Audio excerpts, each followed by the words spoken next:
ଯୁକ୍ତ 2 ପରୀକ୍ଷା ଫଳକୁ ନେଇ ଆସିଛି ଗୋଟେ ବଡ଼ ଅପଡେଟ୍।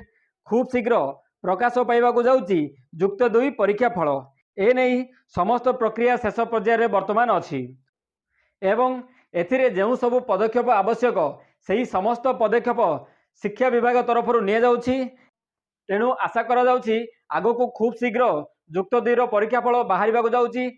ଏ ନେଇ ସ୍କୁଲ ଓ ଗଣଶିକ୍ଷା ବିଭାଗର ମନ୍ତ୍ରୀ ଶ୍ରୀଯୁକ୍ତ ନିତ୍ୟାନନ୍ଦ ଗଣ୍ଡ କହିଛନ୍ତି ଯେ ଚଳିତ ମାସ ଶେଷ ସୁଦ୍ଧା +2ର ରିଜଲ୍ଟ ବାହାରି ପଡ଼ିବ।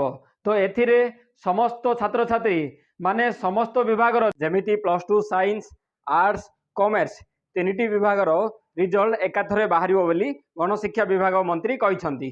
ତ ଚଳିତ ମାସ ଶେଷ ସୁଦ୍ଧା +2 ଯୁକ୍ତ 2 ପରୀକ୍ଷାର ଫଳଟି ବାହାରି ପଡ଼ିବ।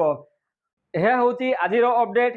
ଯଦି ଏ ନେଇ ଆଉ କିଛି ଅପଡେଟ୍ ଆସିବ ତେବେ ଆମେ ଆପଣମାନଙ୍କୁ ଜଣାଇଦେବୁ।